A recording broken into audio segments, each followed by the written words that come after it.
has that cultural, I guess, view of a different culture, do you believe that's helped you service your clients today in some capacity, or open up a humility that many haven't? Like, I've never learned a different language. Sure. I think the humility aspect is definitely a part of it. Also, the other part is that it just opened another market, because when in a setting of business, if somebody has a language barrier and somebody in my office can't handle that client because of the language barrier, guess who they call in?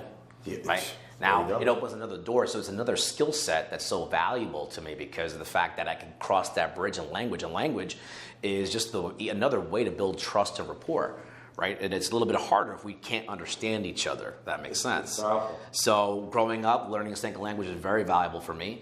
When I graduated high school, I went to school, got to college, and then I ended up joining the Marine Corps. I enlisted in the Marine Corps. Was that a thought when you're 14? I'm going to be a Marine. What was do you remember the time you're like, I'm gonna serve this country and put my life on the line? I mean, thank you for your service. I appreciate that. I never could have the courage. Right.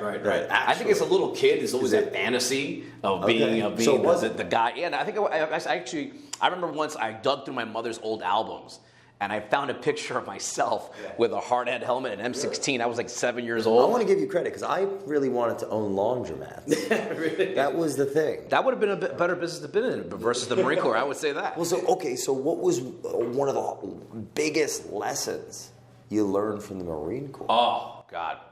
The biggest lesson, I would say, is accountability.